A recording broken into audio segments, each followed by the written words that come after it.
Welcome back, everybody. Yeah, can you guys hear me? Happy Monday to everyone joining. It's a good week. It's a beautiful week. The week here is coming to an end. I wish everyone the best. I wish everyone um, great accomplishment this week as they go about their daily business.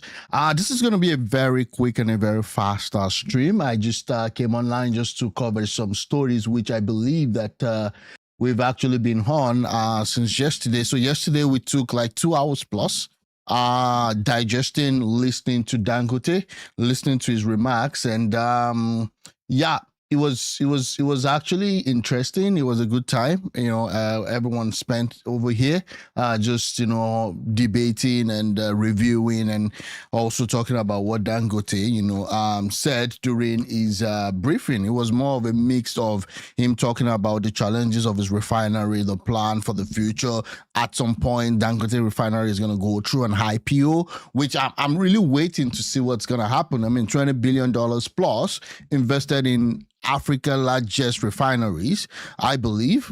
We'll see what happens. And again, he spoke about sabotage and all that. And one of the major things that actually went viral was the regulator that he did accuse of spending $5 million in school fees. And as he rightly said yesterday, says, I know this will go viral.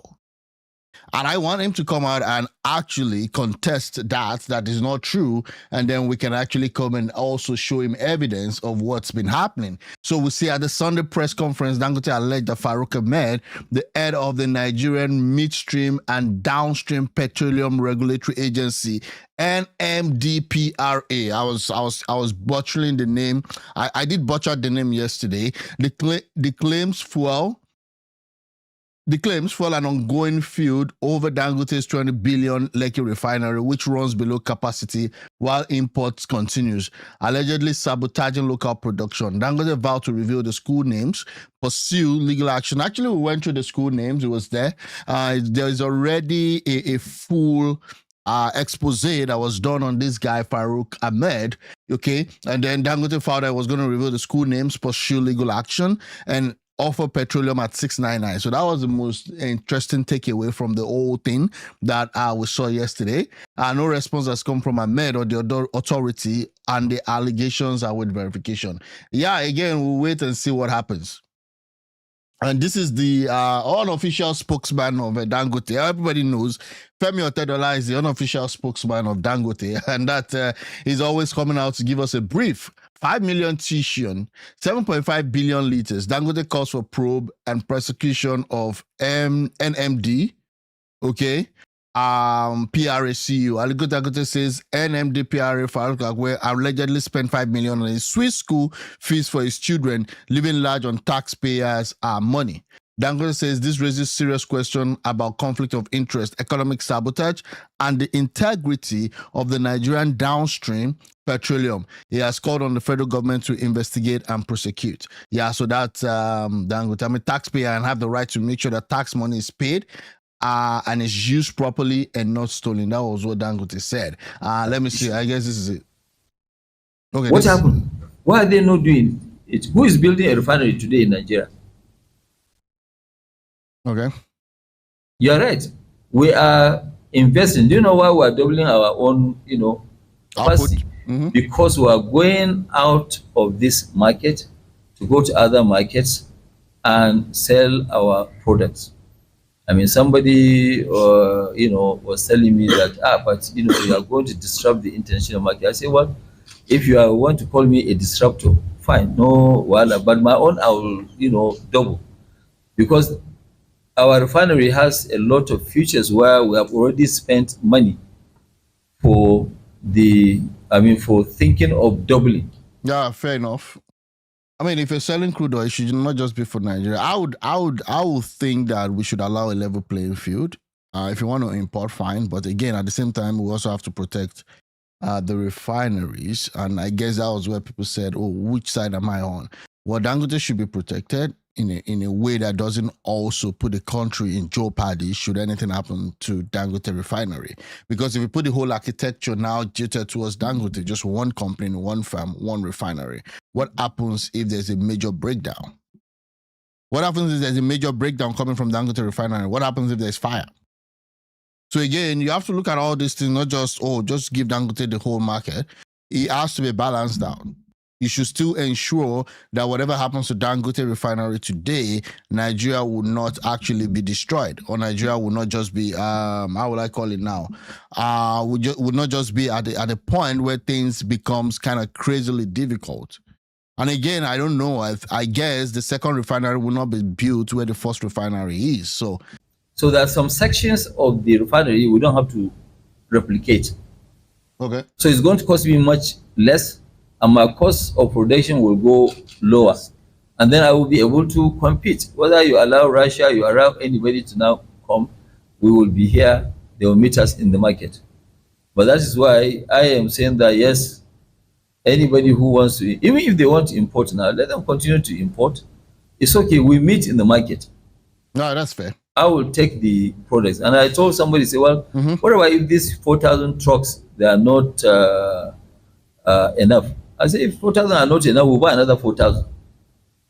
Because as we speak today, in the Dangote group, we have 10,250 CNG trucks.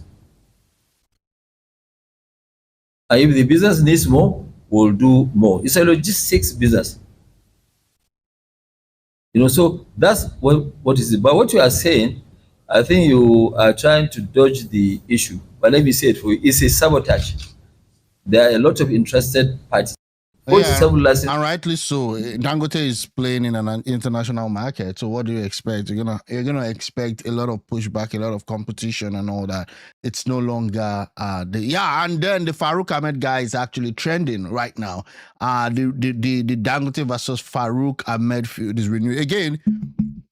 It's not unusual. Okay, let me just stop this. Who is this one? It's not unusual, okay, it's not unusual that you have this back and forth between regulators and individual investors.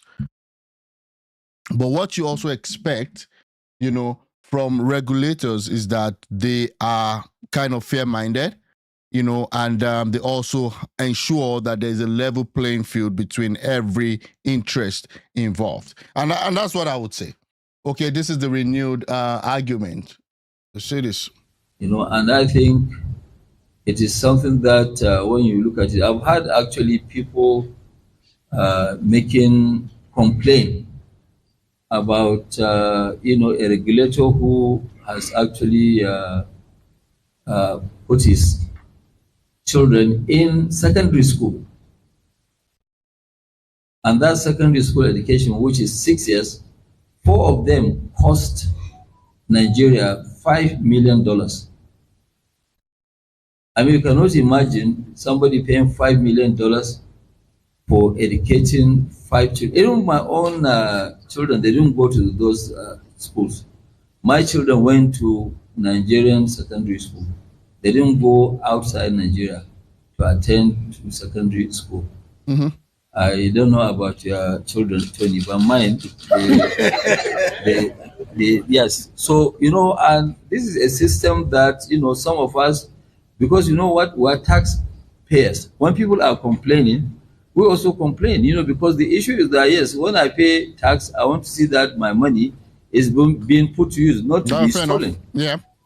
But today, as we speak, the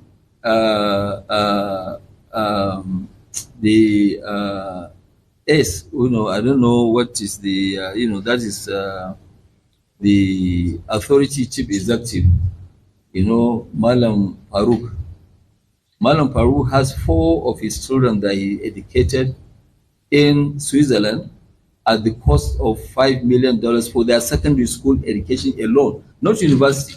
And I know that one of them just finished Harvard. Okay, so now he's calling the guy out, and the guy is trending. I already said it yesterday during the press conference when we were listening here that he expects this to trend. Now, if you go on X, formerly known as Twitter, you could see Farouk Lawan is trending with 10,600 posts just for Farouk Lawan alone, and that's the reality here. Again, the regulator is also a competitor at Gaspic. Yeah, I mean. It's I think that the regulatory I would say framework, or those in charge of regulation in Nigeria, they've not yet kind of rejigged the whole system to Dangote. Possibly they're expecting that Dangote should come out and kind of settle them or something. I want don't to know. now see what kind of system are we operating that people are now busy destroying a country, taking money from the government, because when you look at his income does not match paying this kind of fees. I think even if it's me paying $5 million for 6 years for my 4 children, the taxman has to look at my taxes, how much I paid. And really, this sort of thing, we're not going to allow it to continue. We'll take it up to the highest authority so that they will look at it. People who have done something wrong must be prosecuted. Yeah. It must be prosecuted, because there is actually no way where somebody will now come. I mean, today, from where he comes from, Sokoto, people are struggling to pay 100,000 naira for school fees of secondary school. And a lot of children are at home, not going to school because of 100,000 naira. Tony, can you pay this fees? Why, Tony? No, I'm asking now. I don't know why it's putting him on the spot, though. I can't. Okay, so if you cannot afford, I cannot understand why somebody who has worked all his life in government, Yeah, and he has 4 children that he has paid $5 million. I've seen that people have taken this post and nobody is listening to them. So we will actually join them to make sure that this is done properly.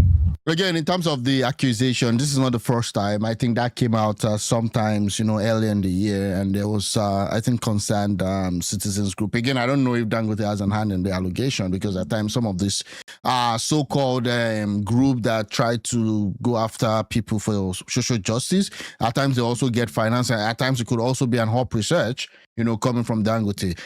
It should be looked into. That's what I would say. At the same time, also, you just want to ensure that the regulator is doing their job. But I kind of get it that there's a heavy level of corruption in that sector, not just locally. There are international stakeholders that are interested in seeing that Dangote refinery does not even work to begin with. So again, I can understand where Dangote is coming from. And he said he's had like almost a lot of sabotage, a lot of sabotage with respect to the refineries. So I think that is something that should be looked into. The man must come and explain to Nigerians how he paid $5 million for 6 years of his 4 children's education. And I don't think if any one of you has actually paid that kind of fees for your own, children.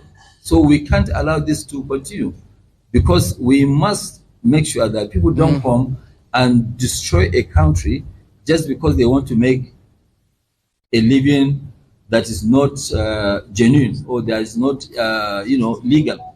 Yeah, I agree. Because I mean, for somebody to have this sort of money, he must be supported by people.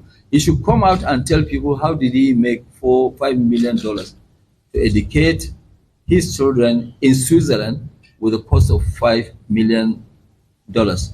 And when these questions are answered before we go to the to the court, he should come out and reply. This is what we have seen, and I think we must make sure that this system, this what do you call it, this downstream, must not be destroyed by one single person because of personal interest. Yeah, I don't think it's even a single person. I think it's a cartel. That's what I'm gonna say. It's a big cartel that is really working. That's why every December, more often than not, you have petroleum scarcity. At times, you just have disruption that will just lead to difficulties towards the end of the year. And I think this is one of the few times that we've had that we're going into the Christmas having hope that there will be no queue or scarcity, as it were. And again, that's it. So the guy is trending. Let me even see what people are saying about him. There definitely is going to be, okay, I've listened to this. I'm not going to repeat that. Dangote versus Farouk Ahmed. Let us deal with fact. NMD PRA, so that's the regulator. I would just say regulator insisted that they will issue authentic data for daily production of all refineries, not what local refinery promised. The authority is responsible for energy security. So what is our daily requirement in Nigeria? What is our daily requirement? They must process applications to meet that daily requirement. Petrol is the medium of communication between whatever that means. Dangote viewed this as that the daily production data made them look bad in the eyes of the public. Data attached in frame 1 and 2. Dangote has not met the daily needs of Nigerian downstream, 80 million per day as against 35 million per day. And then the authority is working and is bending backward to support the refinery to achieve its daily output. Energy security is above any individual. That has nothing to do with the allegation. Okay, what's up with the allegation? How are we sure, that outside of just production alone, there are no other things like sabotage? What does your future hold for Nigerian youth? So with respect to that, I think he has promised to give 25% of his wealth to focus on education for the Nigerian youth. We'll see how that happens. So this is just a brief stuff. So we don't just go with that again. October 2024 to October 2024 to October 2025 as average. So if you're looking at that, if you're looking at the average, then you have to tell yourself what are things like now. Okay, and when you're taking an average of October 2024 to October 2025, of course, when they started in October, you don't expect them to have a big average. So what is the level as of today? Someone said that the regulator is also a competitor. I'm going to see to that one, but again, the regulator shouldn't be producing. And you have NNPC also as a major. The refinery is not even working to start with. So again, that's that about that. Okay, so again, this is the data. I'm just trying to see if I can actually see what's up with this monthly import versus domestic. This is the domestic in green, 19.5 as of November, as against 37, and then the import is around 52.1. So you have a total daily supply of 71.5. So again, the argument is also that you can give licenses, and Dangote said it's going to also be playing in the international market. But then it needs to also answer the allegation. We don't need to just brush it. You understand? We need to know what's happening. Farouk Ahmed is trending in Nigeria because the head of the NMD PRA has publicly been accused by Dangote of corruption and economic sabotage. Yeah, so we'll see what happens. I'm still waiting for his response. When we get his response, we'll see to that. Can he afford 5 million a year? That's what the response should actually tell us. But then I know that there was, some level of, there are levels of corruption, especially in the oil sector. A lot of you do not even know the story. Forget about how Doris came out on the social media and started shedding crocodile tears.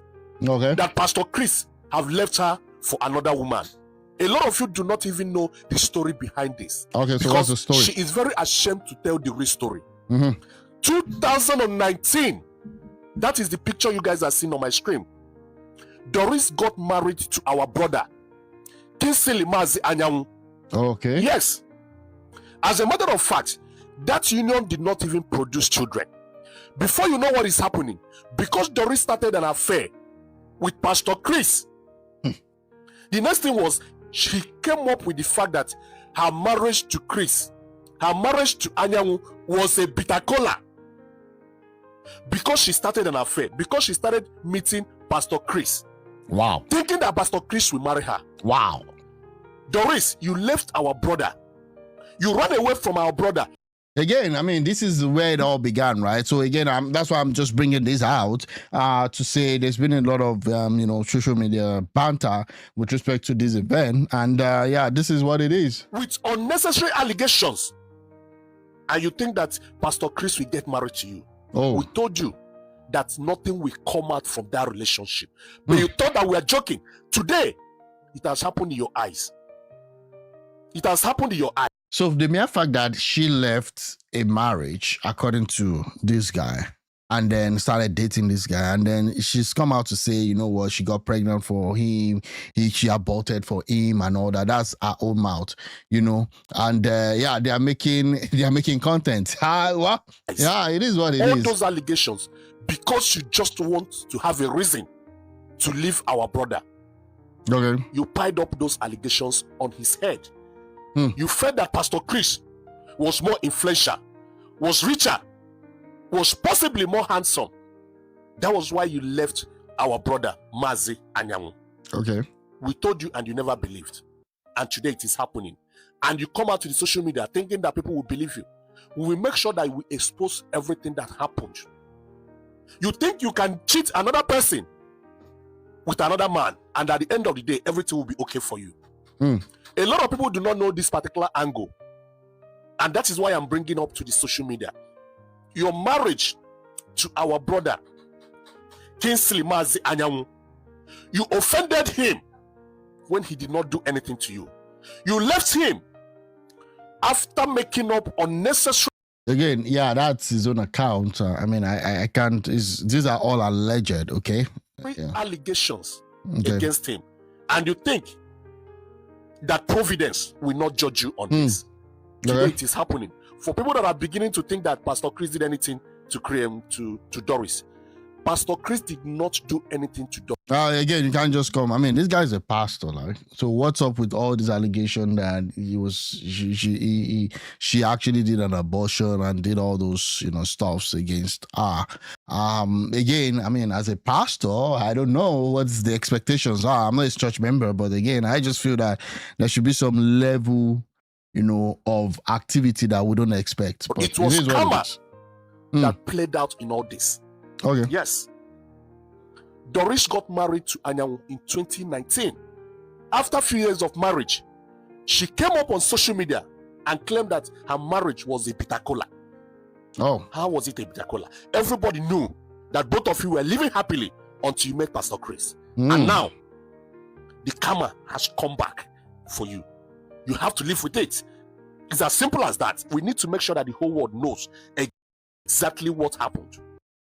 I just think she needs to get the help that she needs, and again, that's it. So at this point, I'll just leave it at that. There are still other things. She has come out to also talk after the whole thing. There was also an attempted suicide, like body harming. I would say not suicide, but she did harm herself, you know, yesterday. And yeah, so this post shared this as detailing how she left, you know, the husband in 2019.